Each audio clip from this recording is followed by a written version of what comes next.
జయ శుభకర వినాయక శ్రీకాణి భాగవర సిద్ధి వినాయక. నమస్కారం ప్రేక్షకులందరికీ శుభోదయం. ఈనాటి శుభయోగం శీర్షికన భీష్మ ఏకాదశికి ఉన్నటువంటి ప్రాధాన్యత ఏంటో, భీష్మ ఏకాదశి వెనుక ఉన్నటువంటి పౌరాణిక రహస్యాలు ఏంటో, భీష్మ ఏకాదశి సందర్భంగా ఎలాంటి విధి విధానాలు పాటిస్తే సమస్త శుభ ఫలితాలు చేకూరతాయో పరిశీలిద్దాం. మాఘమాసంలో శుక్లపక్షంలో వచ్చే ఏకాదశి తిథిని భీష్మ ఏకాదశి అనే పేరుతో పిలుస్తారు. దీన్ని జయ ఏకాదశి అనే పేరుతో కూడా పిలుస్తారు. దానికి కారణం ఏంటంటే ఈ భీష్మ ఏకాదశి రోజు ఏ పని ప్రారంభించినా ఆ పనిని దిగ్విజయంగా పూర్తి చేసుకోవచ్చు.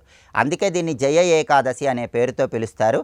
ఈరోజు అంతర్వేదిలో ఎవరైనా సరే స్నానాన్ని ఆచరించినట్లయితే ఉత్తమ ఫలితాలు కలుగుతాయి. ఎందుకంటే అంతర్వేదిలో అక్కడ సముద్రంలో గోదావరి నదీ జలాలు కలుస్తాయి. అలా కలిసే ప్రదేశంలో భీష్మ ఏకాదశి రోజు స్నానం చేస్తే జన్మజన్మల పాపాలన్నీ పటాపంచలు చేసుకోవచ్చు. అలా వీలు కాని వాళ్ళు గృహంలో అయినా సరే ఏదైనా పుణ్యనదీ జలాన్ని స్నానం చేసే నీటిలో కలుపుకొని ఆ నీటితో స్నానం చేయాలి. అయితే భీష్ముడు శరీరాన్ని విడిచిపెట్టింది అష్టమి తిథి అయినప్పటికీ భీష్మ పితామహుడి కోసం శ్రీకృష్ణ పరమాత్మ ప్రత్యేకంగా కేటాయించిన ఏకాదశి భీష్మ ఏకాదశి. దానికి కారణం ఏంటంటే ఎంతమంది మహనీయులు ఉన్నప్పటికీ భీష్మ పితామహుడికి మాత్రం అంజలి ఘటించమని, అర్ఘ్యాలు విడిచిపెట్టమని, తర్పణాలు ఇవ్వమని కౌరవ పాండవులందరికీ కూడా శ్రీకృష్ణ పరమాత్మ చెప్తాడు. దానికి కారణం ఒక అద్భుతమైనటువంటి పురాణ రహస్యం దీని వెనుక ఉంది. ఆ పురాణ రహస్యం ఏంటంటే పితృదేవతలందరూ కూడా సూక్ష్మలోకాలలో ప్రధానంగా 3 మండలాల్లో ఉంటారు. వసువులు, రుద్రులు, ఆదిత్యులు అని 3 మండలాల్లో ఉంటారు.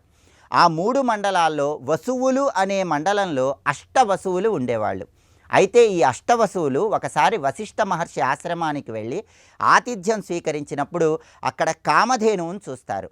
ఆ అష్టవసువులలో ఒక వసువు భార్య ఆ కామధేనువును తమ వెంట తీసుకువెళ్లాలని భావిస్తుంది. మిగిలిన 7 వసువులు కూడా దానికి సహాయం చేస్తారు.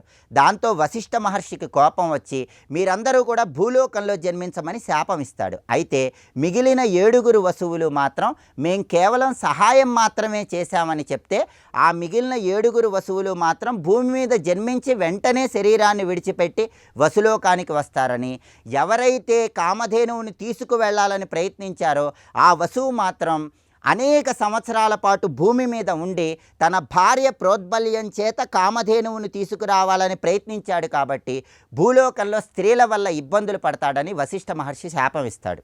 అలా శాపం పొందిన వసువే భీష్మ పితామహుడు. అందుకే భీష్ముడు అనేక సంవత్సరాల పాటు భూమి మీద ఉండి అంబచేత అనేక బాధలు పడి చివరగా విష్ణు సహస్రనామ స్తోత్రం ద్వారా మోక్షాన్ని పొందాడు. అయితే పితృదేవతలు సూక్ష్మలోకాల్లో ఉంటారు. వాళ్ళ అనుగ్రహం పొందటం చాలా కష్టం. అలా సూక్ష్మలోకాలలో ప్రధానంగా వసులోకంలో ఉన్నటువంటి అష్టవసువులలో ఒకరైనటువంటి భీష్ముడు మనకు అత్యంత దగ్గరగా వచ్చాడు కాబట్టి పితృదేవతల అనుగ్రహం తొందరగా కలగాలంటే, పితృదోషాలు తొలగిపోవాలంటే మనకు అత్యంత దగ్గరగా పితృలోకం నుంచి వచ్చినటువంటి అష్టవసువులలో ఒక వసువు కాబట్టి భీష్ముడికి తర్పణం ఇవ్వాలి, భీష్ముడికి అర్ఘ్యం ఇవ్వాలని ప్రత్యేకంగా భీష్ముడి కోసం శ్రీకృష్ణ పరమాత్మ ఒక ఏకాదశిని కేటాయించాడు. అది భీష్మ ఏకాదశి వెనుక ఉన్న పురాణ రహస్యం. కాబట్టి సూక్ష్మలోకాల్లో ఉన్న పితృదేవతల అనుగ్రహం సులభంగా కలగాలంటే భీష్ముడు నిర్ణయించినటువంటి ఈ ఏకాదశి నాడు భీష్ముడిని స్మరించుకోవటం, భీష్ముడి ప్రీతి కోసం ఉపవాసం ఉండటం, ఇటువంటి విధి విధానాలన్నీ తప్పనిసరిగా పాటించాలి. అలాగే భీష్మ ఏకాదశి సందర్భంగా గొడుగు కానీ పాదరక్షలు కానీ దానం ఇచ్చినట్లయితే సమస్త శుభ ఫలితాలను సిద్ధింపజేసుకోవచ్చు. భీష్ముడి గొప్పతనం ఏంటంటే ఆయుధం పట్టనని ప్రతిజ్ఞ చేసినటువంటి శ్రీకృష్ణ పరమాత్మ కూడా కొద్ది కాలం పాటు సుదర్శన చక్రంతో యుద్ధంలో తాను ముందుకు వెళతానని చెలించే విధంగా అద్భుతమైనటువంటి పోరాట పటిమ భీష్ముడు ప్రదర్శించాడు. చిన్న వయస్సులో తన గురువైనటువంటి పరశురాముణ్ణి యుద్ధంలో ఓడించాడు. కురుక్షేత్రంలో తనకంటే చిన్నవాడైనటువంటి అర్జునుణ్ణి 10 రోజులు యుద్ధరంగంలో నిలువరించగలిగాడు. అంతటి మహిమాన్వితమైనటువంటి వ్యక్తి కాబట్టి ప్రధానంగా వసులోకం నుంచి అష్టవసువులలో ఒకటిగా భూలోకానికి వచ్చాడు కాబట్టి పితృదేవతల అనుగ్రహం పొందటం కోసం భీష్మ ఏకాదశి సందర్భంగా ఉపవాసం ఉండాలని ఈ భీష్మ ఏకాదశి వెనుక ఉన్నటువంటి పురాణ రహస్యాలని చెప్పడం జరిగింది. రేపటి శుభయోగం శీర్షికన పురాణాల పరంగా గ్రామ దేవతల ఆవిర్భావం వెనుక ఉన్నటువంటి రహస్యాలేంటో పరిశీలిద్దాం. నమస్కారం.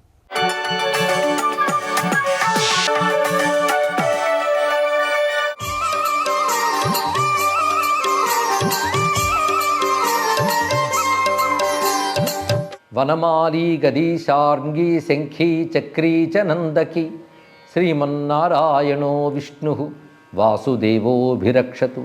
నమో భగవతే తుభ్యం వాసుదేవాయ ధీమహి ప్రద్యుమ్నాయ అనిరుద్ధాయ నమః సంకర్షణాయ చ.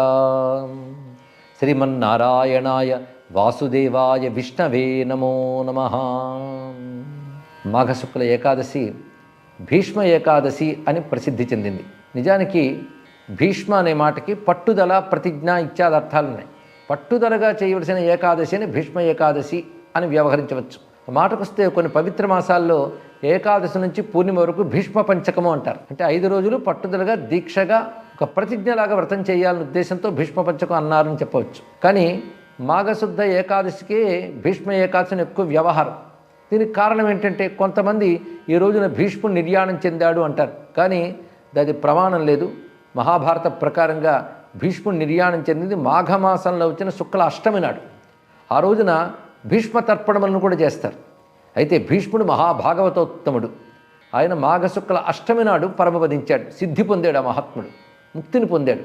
అటువంటి భీష్ముడు ముక్తి పొందిన అష్టమి నాటి తర్వాత వచ్చే ఏకాదశి విష్ణుప్రీతిగా ఆ విష్ణు భాగవతుడైనటువంటి భీష్ముడి పేరు మీద ఏకాదశిని భీష్మ ఏకాదశి అని వ్యవహరించడం జరుగుతున్నది. ఎందుకంటే భగవంతుడైన నారాయణుడు భాగవత ప్రియుడు. భాగవతుల్లో అత్యంత ఉత్తముడు భీష్మ పితామహుడు, భాగవతోత్తముడు. అందుకే ఆయన స్మరణతో ఏకాదశి వ్రతం మనం చేసినట్లయితే నారాయణ అనుగ్రహం మరింత గొప్పగా లభిస్తుంది అని భీష్మ ఏకాదశి నాడు. అందున మాఘమాసం అత్యంత పవిత్రం కనుక ఈ ఏకాదశి వ్రతము శ్రేష్టమని చెప్పబడుతున్నది. కొన్ని మాసములైనా ఏకాదశి వ్రతాలు చేయాలి, ప్రతి మాసం చేయలేని వారు. అందులో మాఘమాసం అత్యంత ముఖ్యమైనటువంటిది. ఏకాదశి వ్రత విధానం అన్నిటి వల్లనే దీనికి చేయవలసిందే. ముందు రోజు రాత్రి నక్తవ్రతం చేసుకుని ఏకాదశి నాడు ఉపవాసం ఉండి ద్వాదశి నాడు పారాయణ చేసుకోవాలి. ఏకాదశి నాడు చేయవలసినది విష్ణు స్మరణ, విష్ణు పూజ, విష్ణు సహస్రనామ స్తోత్రం ఇత్యాదులు పఠనం చేయాలి. అంతేకాదు ఈ రోజున మాధవనామం ప్రధానంగా విష్ణువుకు వినియోగిస్తూ ఆరాధన చేయాలని చెప్పారు. ఎందుకంటే మార్గశీర్ష ఏకాదశి నుంచి కేశవాద నామాలతో పూజ చేయాలని చెప్తారు. అలాగే మార్గశీర్షం కేశవనామం అయితే పుష్యము నారాయణ నామం అవుతుంది, మాఘం మాధవనామం అవుతుంది. అందుకే మాధవనామంతో ఆరాధన చేయాలి అని చెప్తుంటారు. అంతేకాదు విష్ణునామం ప్రతిదీ మహిమాన్వితమైనది. ఒక్కొక్క నామం చాలు మనం తరింపజేయడానికి. అందుకే విష్ణునామాలు తనివి తీరా ఈ రోజున జపం చేయడం, ఆరాధన చేయడం, స్తోత్రం చేయడం చాలా విశేషం. అందుకే కల్పవృక్షాల నాటి విష్ణు సహస్రనామ స్తోత్రం అనుకున్నది. దాన్ని పారాయణ చేయడం, నారాయణ అర్చన చేయడం, ఆ శేషశైనుడైనటువంటి నారాయణ, లక్ష్మీకాంతుడైన నారాయణ ఆరాధన చేయాలి. నారాయణ అనే మాటకే సర్వజీవులకు ఆశ్రయమైన వాడు అని అర్థం. నారం అంటే జీవ సమూహం, అయనం అంటే ఆశ్రయం అని అర్థం. సర్వజీవులకు ఆధారమైన వాడు, ఆశ్రయమైన వాడు, దిక్కైన వాడు నారాయణుడు. అదేవిధంగా మాధవుడు, మాధవుడు అంటే లక్ష్మీపతి అని ఒక అర్థం. ఇంకొక అర్థంలో మౌనం ద్వారా, ధ్యానం ద్వారా, యోగం ద్వారా తెలియబడేవాడు మాధవుడు అని మహాభారతంలో నిర్వచనం కనబడుతుంది. మౌనా ధ్యానాత్ యోగాచ్చ విద్ధిమాం అని కృష్ణ భగవానుడే చెప్పినట్టుగా అర్జునుడితో విషయం మనకు కనబడుతుంటుంది భారతంలో. అందుకే మౌన ధ్యాన యోగముల ద్వారా తెలియబడే పరతత్వమే మాధవుడు, నారాయణుడు. ఆయన కేశవుడు. కేశవుడు అంటే సూర్య చంద్ర అగ్ని మొదలైన కిరణములతో లోకములను అనుగ్రహించువాడు గనక ఆయన కేశవుడు అన్నారు. చక్కని కిరణములు కలిగిన వాడు అని అర్థం ఇక్కడ. ఇలా దివ్యనామములతో ఉన్నటువంటి నారాయణుని రక్ష ఆయన ధ్యానం వల్ల, స్మరణ వల్ల మనకు లభిస్తుంది. వనమాలి గది సార్ంగి శంఖీ చక్రీ చ నందకి శ్రీమన్నారాయణో విష్ణు వాసుదేవోభిరక్షతు అని ఒక మహామంత్రం మనకి విష్ణు సహస్రనామ స్తోత్రంలో మహర్షులు మనకి ఉపదేశిస్తూ ఉన్నారు. ఇది నిజానికి శ్లోకం మహామంత్రం, ఇది రక్షామంత్రం. ఇది పైగా వాసుదేవ అభిరక్షతు, వాసుదేవుడు అన్ని విధములా అన్ని వైపుల నుండి రక్షించుగాక అంటారు. ఎటువంటి వాసుదేవుడు అంటే వనమాలి గదీశాంగి శంఖీ చక్రీ చ నందకి శ్రీమన్నారాయణో విష్ణుర్ వాసుదేవోభిరక్షతు. ఇందులో వనమాలి అంటే వనమాలని దాల్చినవాడు, ఇక పాంచజన్యం అనేటువంటి శంఖాన్ని ధరించినవాడు, సుదర్శనమైన చక్రాన్ని దాల్చినవాడు, కౌమోదకి అనబడేటువంటి గదని ధరించినటువంటి వాడు, శాంగమనే ధనువుని ధరించినటువంటి నారాయణుడు రక్షించుగాక అంటే సర్వాయుధములతో మనం రక్షిస్తున్నాడు. పైగా నామముల దివ్యమైన నామములు నారాయణ, వాసుదేవ, విష్ణు. అదే శ్రీమన్నారాయణో విష్ణు వాసుదేవ అభిరక్షతు అంటున్నారు. విష్ణు గాయత్రిలో వాడే నామములు 3 ఈ శ్లోకంలో ఉన్నాయి. నారాయణాయ విద్మహే వాసుదేవాయ ధీమహి తన్నో విష్ణు ప్రచోదయాత్ అని చెప్పబడుతున్న 3 నామములు మనకి ఇందులో గోచరిస్తున్నాయి. అందుకే దీన్ని మహామంత్రముగా మనం జపం చేసుకోవాలి. ఈ జప సంఖ్య ఎంత చేస్తే అంత ఫలితం మనకు కనబడుతున్నది. ఇందులో స్వామివారి యొక్క ఆయుధ స్మరణ జరుగుతున్నది. ఒక్కొక్క ఆయుధం ఒక్కొక్క దేవత, వాటిని స్మరిస్తున్నారు. వనమాలి, గది, సాంగి, శంఖి, చక్రీచ, నందకి. నందకి అంటే స్వామి యొక్క ఖడ్గం పేరు నందకం, వాటిని దాల్చినవాడు. ఇలాంటి సర్వాయుధములు దాల్చి ప్రకాశిస్తున్న నీలమేఘశ్యాముడైన నారాయణుడు మనం రక్షించుగాక అని చెప్తున్నారు. పైగా నారాయణ నామమే సకల ఆర్తులను పోగొడుతున్నది అని విష్ణు శాస్త్రం చెప్తున్నది, వివిధ గ్రంథములు కూడా బోధిస్తున్నాయి. పైగా నామస్మరణ మాత్రం చేతనే అనుగ్రహించగలిగిన దైవం నారాయణుడు, స్మరణ మాత్రం చేతనే. అందుకే అచ్యుత, అనంత, గోవింద మొదలైన నామములు ఆరోగ్యప్రదాయకమని చెప్తారు. ఔషధే చింతయేద్విష్ణుం భోజనే జనార్దనం శయనే పద్మనాభంచ అంటూ వివిధ కాలాల్లో ఏ నామాలతో రక్షిస్తాడో చెప్తున్నారు. అందుకే ప్రహ్లాదాదులు ఆ స్వామిని ఉపాసించి ఆ స్మరణ చేత ధన్యులైన వైనములు పురాణ కథలు మనకు తార్కాణంగా చెప్తున్నాయి. భాగవతాది పురాణ గ్రంథముల అంశములను ఈరోజు పఠించడం, పారాయణ చేయడం విశేషం. అందున గజేంద్ర మోక్షం లాంటి ఘట్టాలు కూడా ఈరోజు విశేషంగా పారాయణ చేయాలని శాస్త్రములు చెప్తున్నాయి. దానికి తోడు విష్ణు సహస్రనామ స్తోత్రం ఒకటి. అలాగే భీష్ముడు విశేషించి అంపశయ్యపోయిన కృష్ణుని స్తుతిస్తాడు. అందున భీష్మ ఏకాదశి కనుక భీష్ముడు స్తుతించిన భీష్మస్తవరాజము ఇది మహాభారత శాంతి పర్వం నుండి, దాన్ని కూడా పారాయణ చేయవచ్చు. మొత్తానికి భాగవతోత్తముడైన భీష్ముని పేరున వ్యవహరించే ఏకాదశి నాడు పట్టుదలగా దీక్షగా ఆ పరమాత్ముడైన నారాయణ ఆరాధించి ధన్యులమవుదాం. నారాయణ కృపచే భారతదేశం సనాతన ధర్మం వర్ధిల్లుగాక. స్వస్తి.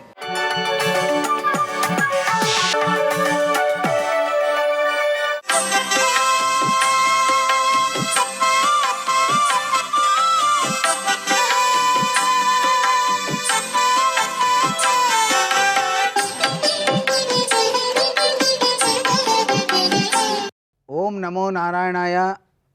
ఓం నమ శివాయ. శ్రీమాత్రే నమ.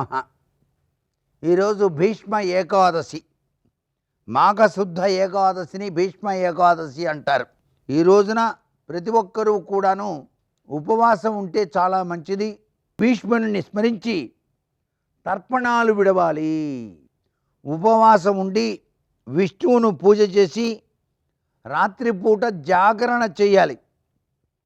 మరునాడు ద్వాదశి ఘడియలు ఉండగానే విష్ణు పూజ చేసి నైవేద్యం సమర్పించి ఏకాదశి వ్రతాన్ని ఆ విధంగా పూర్తి చేయాలి. ఏది ఏమైనప్పటికీ భీష్మాచార్యుల వారిని కూడాను ఈరోజు మనం మనసు నిండా తలుచుకోవాలి. విష్ణు సహస్రనామ స్తోత్ర పఠనం చేయాలి. ఉపవాసం ఉండాలి. తోచిన చందంగా దానాదులు కూడాను నిర్వహించాలి. ఈ విధమైనటువంటి విధి విధానంతో పాటు విష్ణు ఆలయ సందర్శనం శతవిధాలా కూడాను శ్రేయోదాయకవంతమైన ప్రభావాన్ని ఇస్తుంది. విష్ణుదేవుని యొక్క ఆలయంలో ఏదైనా అద్వితీయమైనటువంటి నామ సంకీర్తనావళి ఆచరించటం చాలా విశేషకరమైన ప్రభావాన్ని ఇస్తుంది. హరినామ సంకీర్తనం మించింది ఏదీ లేదు అని శాస్త్రం. అందుచేత హరే రామ రామ రామ హరే హరే, హరే కృష్ణ కృష్ణ కృష్ణ హరే హరే అంటూ నామస్మరణ ధన్యోపాయం అనేటువంటి తత్వచింతన ఈ రోజున ఆచరించినట్లయితే చాలా విశిష్టవంతమైనటువంటి అదృష్టాన్ని ఆ యొక్క సర్వాంతర్యామి అనుగ్రహాన్ని ప్రసాదిస్తాడని శాస్త్రం.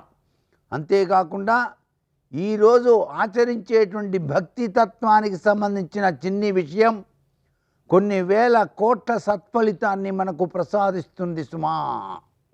సర్వే జనా సుఖినో భవంతు.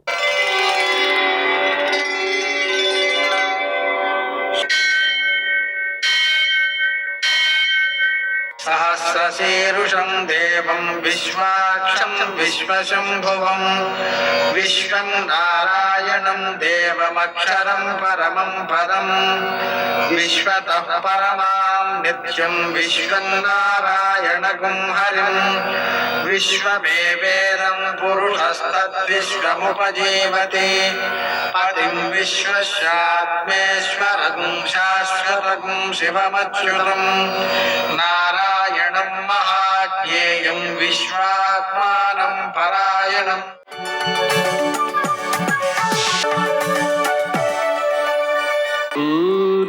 శౌర్యమథేందురింద్రపదవీ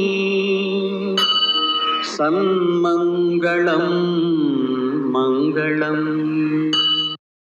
నమస్తే భగవన్ దేవదత్తాత్రేయ జగత్ప్రభో సర్వబాధాప్రశమనం కురు శాంతిం ప్రయచ్చమే. నేటి కాలమాన విశేషాలను గమనిద్దాం. స్వస్తి శ్రీ చాంద్రమాన విశ్వావసనామ సంవత్సరం ఉత్తరాయణం శిశిర ఋతువు మాఘమాసం శుక్లపక్షం గురువారం. సూర్యోదయం 6:52 సూర్యాస్తమయం 6:06.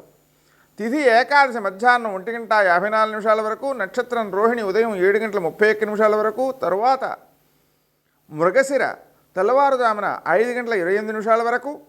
వర్జం మధ్యాహ్నం 12:35 నుంచి 2:06 వరకు. దుర్ముహూర్తం ఉదయం 10:37 నుంచి 11:22 వరకు. మరల మధ్యాహ్నం 3:06 నుంచి 3:51 వరకు. అమృతకాలం రాత్రి 9:25 నుంచి 10:53 వరకు. రాహుకాలం గురువారం కాబట్టి మధ్యాహ్నం 1:30 నుంచి 3 గంటల వరకు. అష్టకవర్గ రీత్యా శుభప్రదమైన సమయం ఉదయం 9:15. నేటి విశేషం గురువారం, అలాగే ఏకాదశి, గుర్వైకాదశి వ్రతం అనేది చేస్తారు. అలాగనే భీష్మైకాదశి. భీష్మైకాదశి కావడం వలన ఈరోజు ఉపవాసం ఉన్నట్లయితే సంవత్సరమంతా ఏకాదశులు ఉపవాసం ఉన్న ఫలితం వస్తుంది. భీమైకాదశి కూడా. ఈరోజు జయైకాదశి కావడం వలన ఈ వ్రతాన్ని ఆచరించడం ద్వారా విజయాలు సిద్ధిస్తాయి. ఇంకా విశేషించి భీష్మాచార్యులకి మనం తర్పణాలు ఇవ్వడం ద్వారా ఆయన యొక్క అనుగ్రహంతో మన వంశంలో సంతానం లేని వారు ఎవరైనా ఉన్నట్లయితే వారందరికీ కూడా ఉత్తమ గతులు సిద్ధిస్తాయి. మరో ముఖ్య విశేషం, ఏకాదశి గురువారం కలిసి వచ్చినందువలన ఈ గురువైకాదశి వ్రతం విశేషమైన సత్ఫలితాలను అందజేస్తుంది. నేటి ఆణిముత్యాలు.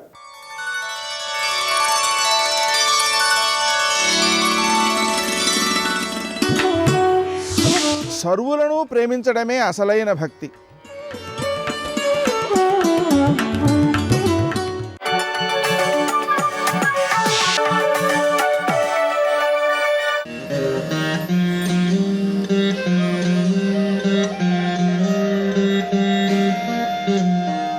నరసింహ నరసింహ హరి నారసింహ నరసింహ నరసింహ జయ నారసింహ. అంతర్వేది వశిష్ఠ గోదావరి నదీ తీరంలో ఆహ్లాదకరమైన వాతావరణంలో వెలుగొందుతోంది. అక్కడి నదీ సాగర సంగమం ఆత్మ పరమాత్మల కలయికను గుర్తు చేస్తుంది. దూరం నుంచి చూడగానే ఎత్తైన రాజగోపురం, పొడవైన ప్రాకారాలు, వివిధ ఆలయాల విమానాలతో ఉపాలయాల సమూహంతో ఈ క్షేత్రం నృసింహస్వామి సామ్రాజ్యంలా కనిపిస్తుంది. స్వామివారి సామ్రాజ్యంలో అడుగుపెట్టడానికి అదృష్టం ఉండాలి, పూర్వజన్మ సుకృతం ఉండాలి. అంతర్వేది క్షేత్రానికి ఆ పేరు రావడానికి పురాణ సంబంధమైన కారణం ఇక్కడ వినిపిస్తూ ఉంటుంది. పూర్వం బ్రహ్మదేవుడు ఈ ప్రదేశాన్ని యజ్ఞవేదికగా చేసుకుని రుద్రయాగం చేయటం వలన ఈ ప్రదేశానికి అంతర్వేదికగా పేరు వచ్చిందని, కాలక్రమంలో అంతర్వేదిగా పిలువబడుతోందని అంటారు. లక్ష్మీ నృసింహస్వామి ఇక్కడ ఆవిర్భవించడానికి వశిష్ఠ మహర్షి కారణమని స్థల పురాణం చెబుతోంది. అంతర్వేది లక్ష్మీ నృసింహస్వామి క్షేత్రం నవనారసింహ క్షేత్రాలలో ఒకటి. అసుర సంహారం తరువాత శాంత స్వరూపంతో అమ్మవారితో కలిసి ఇక్కడ ఆవిర్భవించవలసిందిగా వశిష్ఠ మహర్షి కోరడంతో స్వామి అలాగే కొలువయ్యాడని స్థల పురాణం చెబుతోంది. అందంగా తీర్చిదిద్దబడిన ఆలయాలు, మంటపాలు, మంటప స్తంభాలు, శిల్పకళాకృతులు స్వామివారి వైభవానికి సాక్ష్యంగా కనిపిస్తూ ఉంటాయి. ఆలయ ప్రాంగణంలోకి అడుగుపెట్టగానే హృదయం భక్తిభావంతో ఉప్పొంగుతుంది. ప్రధానమైన గోపురం దాటుకుని స్వామివారి ఆలయంలోకి అడుగుపెడితే ముఖమంటపం, ప్రాకార మంటపాలు, సువిశాలమైన ప్రదక్షిణ మార్గం, ఉపాలయాలు, విమాన గోపురాలపై అందంగా మలచబడిన దేవతా శిల్పాలు కనువిందు చేస్తాయి. మనోఫలకంపై ఆ దృశ్యాలను ముద్రించి వేస్తాయి. గర్భాలయంలో స్వామివారు లక్ష్మీ సమేతుడై శాంతమూర్తిగా దర్శనమిస్తూ ఉంటాడు. అలసి వచ్చిన భక్తులను అనుగ్రహిస్తూ ఉంటాడు. వశిష్ఠుడి కోసం తరలివచ్చిన స్వామి, అసుర సంహారం చేసిన స్వామి, శాంతమూర్తిగా ఆవిర్భవించిన స్వామి. కోనసీమ ప్రకృతి అందాల నడుమ కొలువైన అంతర్వేది క్షేత్రంలో ఉదయం 5 గంటలకి ఆలయం తలుపులు తెరుస్తారు. స్వామివారి నిజరూపానికి అనునిత్యం అభిషేకం చేస్తారు. శ్రీకూర్మం తరువాత ప్రతినిత్యం నిజరూపానికి పంచామృతాలతో అభిషేకం జరిగే క్షేత్రం అంతర్వేది మాత్రమేనని అంటారు. ఇక ప్రతి ఏటా మాఘశుద్ధ నవమి నుంచి పాడ్యమి వరకు ఇక్కడ బ్రహ్మోత్సవాలు జరుగుతాయి. పాడ్యమి రోజున జరిగే తెప్పోత్సవం చూడటానికి 2 కళ్ళు చాలవు. దశమి రోజున కళ్యాణోత్సవం అంగరంగ వైభవంగా జరుగుతుంది. కనుల పండువగా జరిగే ఈ కళ్యాణోత్సవాన్ని తిలకించడానికి చుట్టుపక్కల ప్రాంతాల నుంచి భక్తులు పెద్ద సంఖ్యలో తరలివస్తారు. ఈ సందర్భంలోనే తమ మొక్కుబడులు చెల్లించుకునేవారు ఎక్కువగా ఉంటారు. అంతర్వేది బ్రహ్మోత్సవాలలో భాగంగా భీష్మ ఏకాదశి రోజున జరిగే రథోత్సవాన్ని చూసి తీరవలసిందే. అంతస్తులుగా నిర్మించిన రథం వివిధ రంగులతో అందంగా తీర్చిదిద్దబడి ఉంటుంది. రకరకాల పూలమాలికలతో ఈ రథాన్ని అలంకరిస్తారు. ఈ రథంపై స్వామివారు, అమ్మవారు ఊరేగుతారు. స్వామి ఆవిర్భవించిన రోజుగా చెప్పుకునే వైశాఖ శుద్ధ చతుర్దశి రోజున కూడా ఇక్కడ ప్రత్యేకమైన పూజలను, సేవలను నిర్వహిస్తూ ఉంటారు.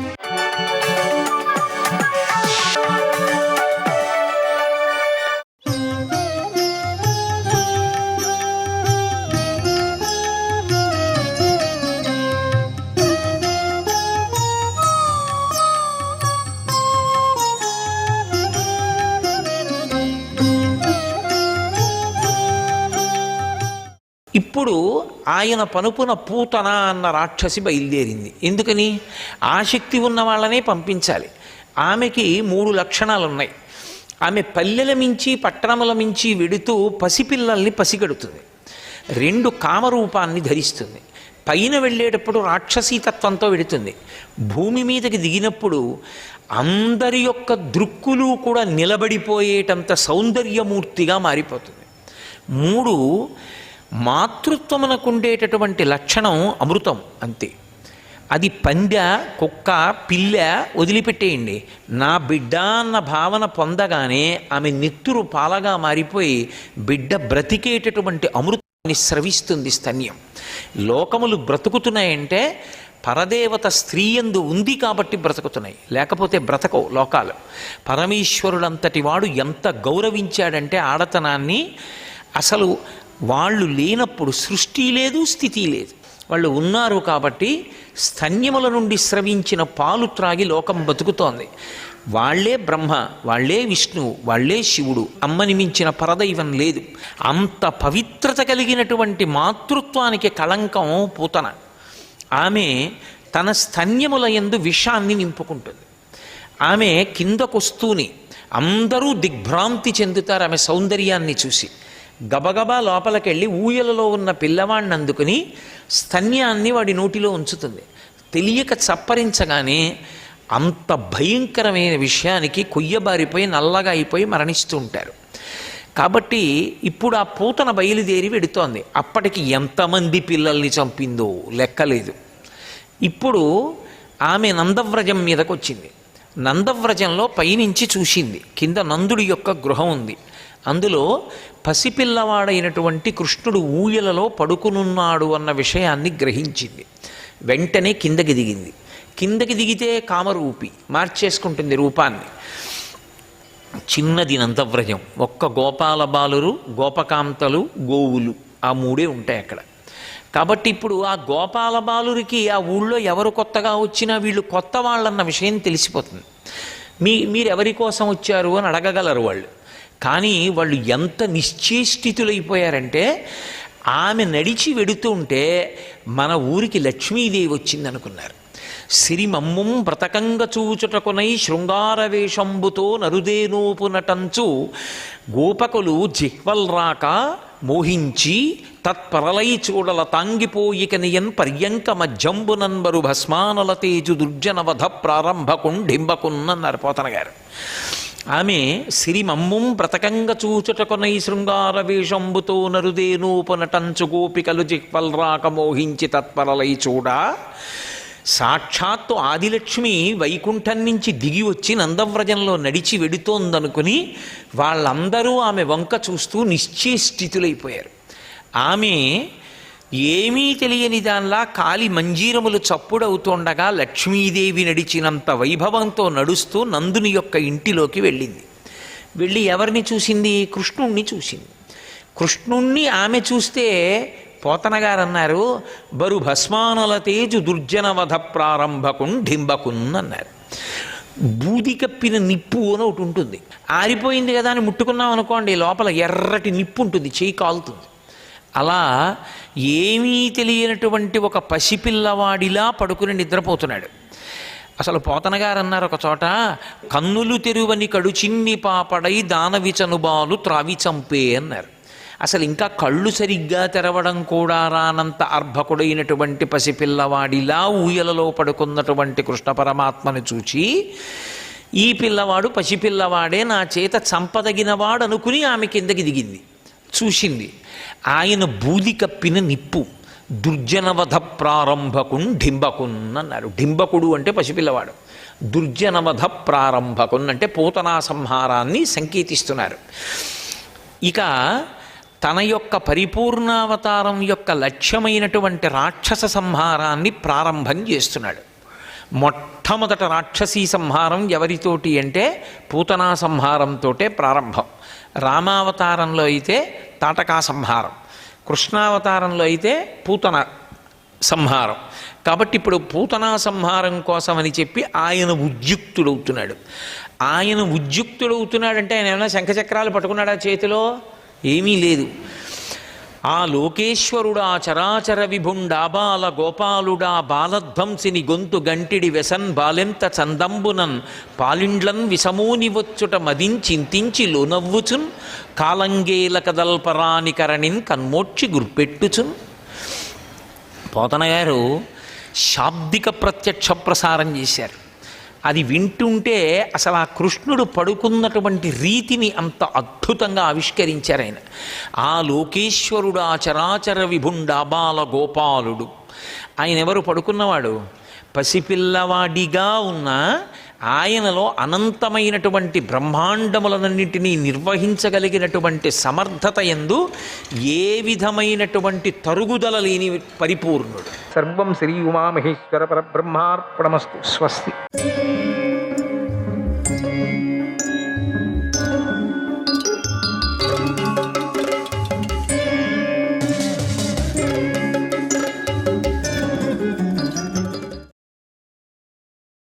ఒకరి నోటికొకరు భక్ష్యాలను అందించుకున్నారు. చాలా బాగా ఉన్నారు అంతా కూడా. అప్పుడు పాపి అయినటువంటి దుర్యోధనుడు భీముడిని చంపే తీరాలని నిశ్చయించుకొని భీముడికి అందించే భక్ష్యాల్లో కాలకూట విషాన్ని కల్పించాడు. చూడండి, విషం పెట్టాడు, కాలకూట విషం. అప్పుడు దుర్యోధనుడి మనస్సు చురుక కత్తిలాగా పదునుగా పనిచేసింది. పైకి మాత్రం అతి మధురంగా మాట్లాడాడు. మాటల్లో అమృతాన్ని ఒలికిస్తున్నట్లుగా తీయగా మాట్లాడాడు. ఆ పాపి తానే పైకి లేచి స్వయంగా ఒక సోదరుడిలాగా, మిత్రుడిలాగా నటించాడు. ఎప్పుడూ చేయనటువంటి ప్రేమతో భీముడికి ఎక్కువగా విషాహారాన్ని వడ్డించాడు. ఎక్కువగా. దానిలో విషముందని భీముడికి తెలియదు పాపం. దుర్యోధనుడు ఆనందిస్తున్నానని తిన్నాడు పాపం. అంతే, అందిస్తున్నాడు అని దుర్యోధనుడు ఆనందిస్తున్నాడు, నాకు అందిస్తున్నాడు, ఎంత బాగా ఏ రోజైనా అందించాడా ఇట్లా అని తినేశాడు. అది చూసి దుర్యోధనుడు తన ప్రయత్నం నెరవేరిందని మనసులో నవ్వుకున్నాడు. విషం ముద్దలాగా తినిపించాడు. తాను కృతార్థుడిని అయ్యానని భావించాడు.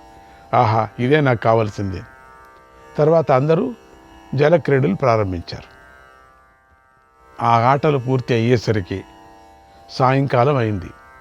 అందరూ అలసిపోయారు. విహారాన్ని చాలించి చక్కని బట్టలు కట్టుకొని చక్కగా అలంకరించుకున్నారు అందరూ కూడా. ఆ రాత్రి అందరూ కూడా ఆ క్రీడా భవనాల్లోనే అందరూ పడుకోవాల్సి వచ్చింది, పడుకున్నారు. ఆ సమయంలో బలవంతుడైనటువంటి భీముడు అధికంగా శ్రమపడిన కారణంగా బాగా అలసిపోయాడు. తనతో పాటు జలక్రీడ కోసం వచ్చిన కురుకుమారులతో కలిసి ప్రమాణకోటి భవనానికి చేరాడు. పెద్ద భవనం చేరాడు. ఆ భవనంలో ఒక మూల అదమరిచి నిద్రపోయాడు. అంటే అక్కడికక్కడే పడుకున్నాడు. అది విపరీతమైన ఆయాసం అయిపోయింది. జతలో విషం కూడా ఉంది కదా లోపల పాపం. అప్పుడు భీముడు బాగా అలసిపోయి ఉన్నాడు. విషం శరీరమంతా పాకి ఉండటంతో భీముడు అచేతనుడై పడుకున్నాడు. విషం మత్తు కప్పిపోయింది, జ్ఞానం తెలియలేదు, ఇంద్రియాలన్నీ కింద అడిగిపోయాయి. పాపం కింద పడ్డాడు. ఏం తెలియనటువంటి పరిస్థితిలో పడుకున్నాడు. అదే సమయం పాపి అయినటువంటి దుర్యోధనుడు అది గమనించాడు. తానే స్వయంగా లతలతో భీముణ్ణి గట్టిగా బంధించాడు.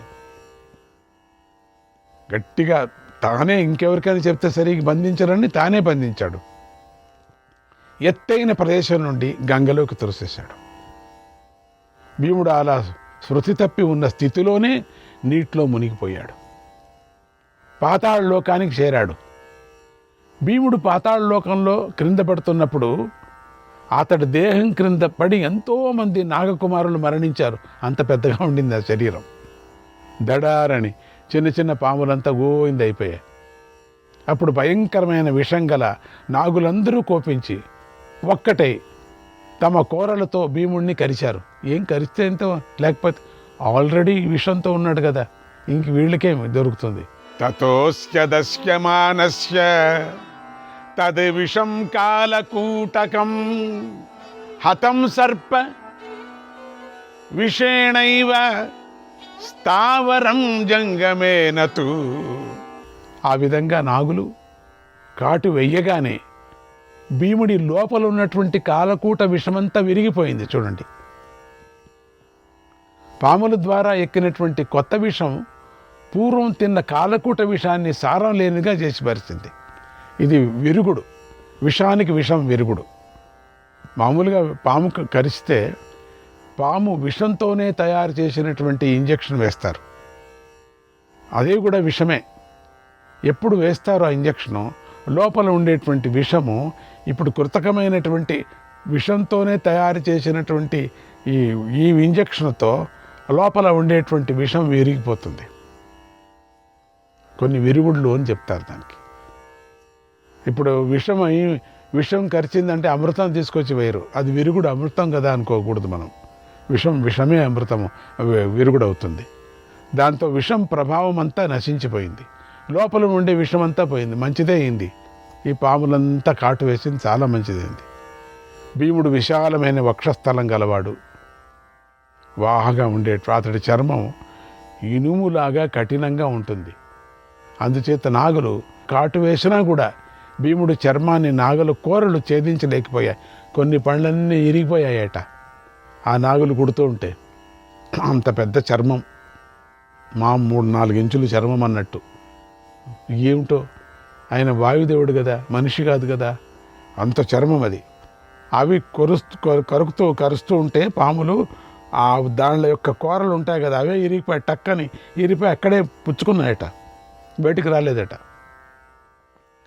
పళ్ళు లేనటువంటి పాములుగా తయారైపోయాయి. ఎన్నో గుచ్చుకున్నాయి భీముడి శరీరంలో.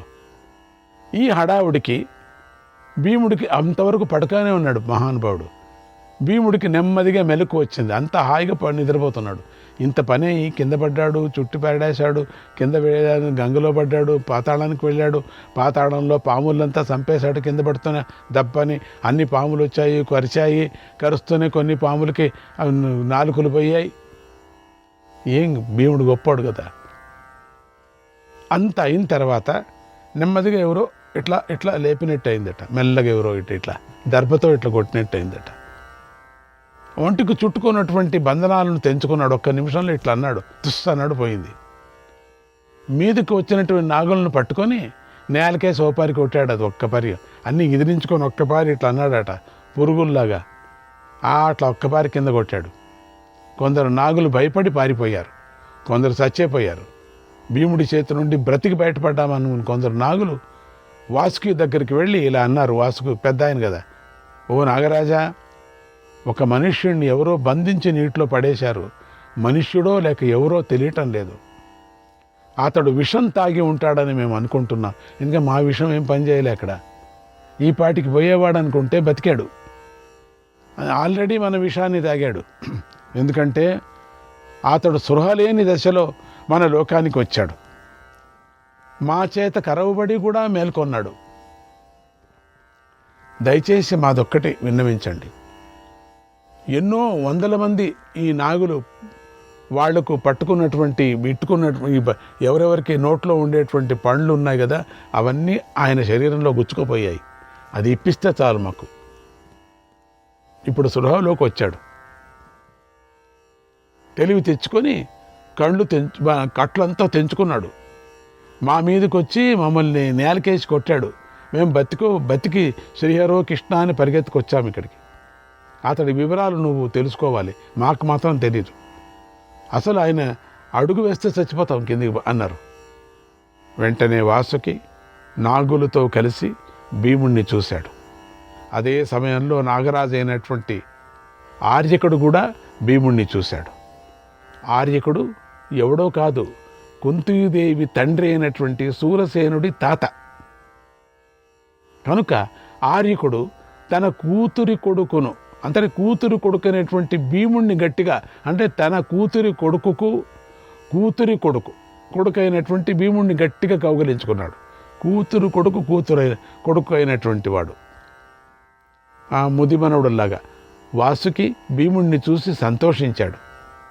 తన వారితో ఇలా అన్నాడు, ఇతడికి ఏం ప్రియం చేయాలి, ఏ విధంగా ఇతడిని సంతోషపెట్టాలి, ఇతడికి ధన సువర్ణ రత్నారాసులను ఇవ్వండి అని ఆజ్ఞాపించాడు. అందరి తలల్లో ఉండేటువంటి నాగమణులు రత్నాలు ఉన్నాయి, తీసి ఇచ్చేసండి. అప్పుడు ఆర్యకుడు, నాగరాజా, ఇతడు బాలుడు, ఇతడికి ధనరాశులతో పనేముంటుంది. కనుక నువ్వు ఇష్టపడితే, నువ్వు ప్రసన్నుడివైతే ఆ కుండలోని రసాన్ని ఈ బాలుడికి త్రాగటానికే ఇప్పించండి చాలు. ఈ బాలుడు ఎంత త్రాగితే అంత రసాన్ని ఇప్పించండి అని కోరాడు. వాసుకి అలాగే కాని అని ఒప్పుకున్నాడు. అప్పుడు నాగులు భీముడికి శుభం పలికారు. భీముడు పవిత్రుడై పూర్వాభిముఖంగా కూర్చొని ఒక్క గుక్కులో కుండెడు రసాన్ని తాగేశాడు. వాళ్ళు ఏదో ఇంత కష్టపడి ఆ రసం తీసుకొని ఇస్తే ఒక పెద్ద కుండ, ఆ పెద్ద కుండలు ఒకేపారి తాగేశాడు. నాగులంతా చూస్తున్నాయి, బిక్కరపోతున్నాయి. ఏంటి ఇట్ట తాగేశాడని చాలా ఆశ్చర్యం. అవి 2 చుక్కలు తాగితే చాలా సంతోషం అవికి దాళ్లకు. అసలు కుండలో ఉండేదంతా తాగేశాడు. అలా 8 కుండల రసాన్ని తాగాడు. అబ్బా, 8 కుండలు. నాగులు ఏర్పాటు చేసిన దివ్య శయ్యం ఉంది. భీముడు హాయిగా సుఖంగా మళ్ళీ పడుకున్నాడు. అంటే నిద్ర లేచి కలగా అన్నట్టుగా, కానీ 8 కుండల రసం తాగి ఇక్కడ నాగులంతా ఎర్రగొట్టి ఇక్కడ కింద పడి అప్పుడు ఏం చేశాడు, ఆ రసం తాగుతూనే మళ్ళీ కూడా మత్తెక్కినట్టు హాయిగా మంచి శయనం చేశారు. నిద్రపోయేవాడికి అప్పుడు ఇట్లా తూగుతుంటాడు, వాడికి పరుపు వేసిస్తే హాయిగా పడుకుంటాడు. అట్లా పడుకున్నాడు. శ్రీకృష్ణాయ పరమాత్మనే నమః. ఒక్క భీముడు తప్ప మిగిలిన పాండవులు, కౌరవులు క్రీడా విహారాలను పూర్తి చేసుకొని హస్తినాపురానికి అనేక వాహనాలలో బయలుదేరారు. కౌరవులు మాత్రం బయలుదేరుతూ భీముడు అందరికంటే ముందు వెళ్ళిపోయాడని అబద్ధం చెప్పారు. ప్రచారం చేస్తూ వెళ్ళారు.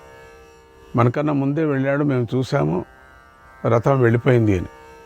అందరూ పట్టించుకోలేదు. సరే, భీముడు అంతా వెళ్ళిపోయాడని వీళ్ళు చేసినటువంటి పాపకృత్యాన్ని వాళ్ళు చెప్పుకోలేదు. బంధించి నదిలో పారేశారు కదా. పాపాత్ముడైన దుర్యోధనుడు మాత్రం భీముడు కనిపించకపోయేసరికి ఎంతో ఆనందిస్తూ అందరితో కలిసి నగరానికి చేరుకున్నాడు. చాలా ఆనందమైపోయింది, పీడ పోయింది ఈ రోజుకి. అసలు అన్ని ఆటల్లోనూ వాళ్ళే ఉంటున్నారు, మాకు అవమానం చేస్తున్నారు, భీముడే పై చేయి, ఈరోజు నుంచి ఇంకా ఆ బాధ లేదు మనకు అని సంతోషపడుతూ వెళ్ళారు. ధర్మరాజు ధర్మాత్ముడు కనుక దుర్యోధనుని మనస్సులోని పాపపు మూట ఆలోచనలు తెలుసుకోలేకపోయాడు. వాడు ఏమి ఆలోచన చేస్తున్నాడో అది తెలుసుకోలేకపోయాడు, దాని గురించి పట్టించుకోలేదు. అందరూ ఒకటే, అందరూ మంచివాళ్లే అనే తత్వం కనపడినటువంటి ఆ దుష్ట దుర్యోధనుడి ఏమాత్రమో సందేహించలేదు, దుర్యోధనుడిని మాత్రం సందేహించలేదు. స్వేనాననుమానేన పరం సాధుం సమమన్ను పశ్యతి, సాధుం సమమను పశ్యతి. తనలాగే అందరూ సాధువులుగానే ఉంటారు, మంచివారే ఉంటారు అనుకున్నాడు. ధర్మరాజుకు సోదరులంటే ఎంతో ప్రేమ, ఎంతో వాత్సల్యం. అందుచేత ధర్మరాజు అందరూ తనలాగే ఉంటారనుకుంటూ కుంతీదేవి వద్దకు వెళ్ళి, అమ్మ, భీమసేనుడు ఇక్కడికి వచ్చాడా? ఎక్కడికి వెళ్ళాడో తెలియటం లేదు, ఇక్కడ కూడా మాకు కనిపించటం లేదు. ఆ భీమసేనుడు ఎక్కడ ఉన్నా, ఏ సభలో ఉన్నా, ఏ ఇంట్లో ఉన్నప్పటికి కూడా ఆయన ఒక్కడే మొట్టమొదట కనపడేది. అందరికన్నా రత్నంలాగా కనపడతాడు, పొదిగించిన రత్నంలాగా కనపడతాడు ఆభరణాల్లో. అంత అద్భుతంగా, అంత శోభాయమానంగా ఉంటాడు. కానీ ఇక్కడంతా వెతికారు, కనపడలేదు. వీళ్ళు చేసిన కుతంత్రం ఎవరికీ తెలియదు. అప్పుడు అడిగాడు, అమ్మ, మేము తోటలోనూ అడవిలోనూ వెతికాము, అయినా భీముడు కనిపించలేదు. దానితో మేము మాకంటే ముందుగా వెళ్ళాడేమో అనుకున్నాం. అందరూ కూడా కంగారు పడుతూ ఇక్కడికి వచ్చాం. అతడు ఇక్కడికి వచ్చి ఎక్కడికైనా వెళ్ళాడా, లేదా నువ్వే ఎక్కడైనా పంపించావా అమ్మని అడుగుతున్నారు. ఎక్కడ కనిపించటం లేదే. అమ్మ, భీముడు ఎక్కడున్నాడో చెప్పు, భీముడి విషయంలో చింతిస్తున్నాను. నా మనస్సు ఏదో కీడును శంకిస్తుంది, నాకేదో అనిపిస్తుంది భీముడు ఏమయ్యాడో అని. భీముడు నిద్రిస్తున్నాడని అనుకున్నాను. నిద్రిస్తున్నటువంటి సమయంలో అక్కడే ఎవరైనా భీముడిని చంపి ఉంటారని నాకు అనుమానంగా ఉంది అన్నాడు. అప్పుడు కుంతి, అయ్యో భీమ, అయ్యో భీమ అని బాధపడుతూ యుధిష్ఠిరుతో ఇలా అంది, అన్ని చోట్ల ఎతికారు, భీముడే కనపడటం లేదు. నాయనా, భీముడు కనిపించలేదు, నా వద్దకు రానే లేదు. వెంటనే తమ్ముళ్ళతో కలిసి వెతుకు అని దుఃఖిస్తూ విదురుణ్ణి పిలిపించి ఇలా అంది, ఓ పూజ్యుడా, భీముడు కనిపించటం లేదు, ఎక్కడికి వెళ్ళాడో తెలియటం లేదు. విహారానికై వెళ్ళినటువంటి వారందరూ కూడా తిరిగి వచ్చారు ఇక్కడికి, కానీ ఒక్క భీముడే తిరిగి రాలేదే, నా వద్దకు రానేలేదే. నచ ప్రీణయతే చక్షుః సదా దుర్యోధనస్య సహ క్రూరోసౌ దుర్మతి క్షుద్రః రాజ్యలుబ్ధో న పత్రపః. భీముణ్ణి చూస్తే దుర్యోధనుడికి ఎప్పుడూ కంటనింపుగానే ఉంది, ఇష్టం లేదు అని. ఆ దుర్యోధనుడు క్రూరుడు, రాజ్యలోభం కలవాడు. ఆ నీచుడికి కోపం వచ్చి భీముణ్ణి ఏమైనా చంపివేశాడేమో, చంపించాడా, ఆ చింతలోనే నా మనస్సు కలత చెందుతుంది, దహించుకొని పోతుంది. అందరూ కలిసేటప్పుడు దుర్యోధనుడు వచ్చాడంటే నేను చాలా భయపడతాను, ఎవరినేం చేస్తాడు అని చెప్పేసి అని ఆ కుంతీదేవి చెప్పుకుంది. విదురుడు, అమ్మ, అలా అనుకో, అలాంటి మాటలు నువ్వు మాట్లాడకూడదు, అపశకునం పలకకూడదు. ఈ విషయంలో దుష్టుడైన దుర్యోధనుడిని మనం విచారిస్తే వాడు మిగిలిన నీ పుత్రులను కూడా దెబ్బతీస్తాడు. ఇప్పుడు వెళ్ళి మనం అడగచ్చు భీముడు ఎక్కడున్నాడు అని. చాలా బాధపడుతున్నారు వీళ్ళు అని చాలా సంతోషపడి మిగతా వాళ్ళని కూడా ఒక్కొక్కరిని చంపేస్తాడు. పూర్వం వ్యాస మహర్షి చెప్పిన విషయాన్ని ఒక్కసారి గుర్తుకు తెచ్చుకో. నీ పుత్రులు దీర్ఘాయుష్మంతులు కనుక నీ పుత్రుడు భీముడు తప్పకుండా వస్తాడు, నీకు ఆనందాన్ని కలిగిస్తాడు అని తన చోటుకు వెళ్ళాడు విదురుడు. కుంతి బాధపడుతూ పిల్లలతో కలిసి ఇంట్లోనే కాలం గడుపుతూ ఉంది. శ్రీకృష్ణాయ పరమాత్మనే నమః.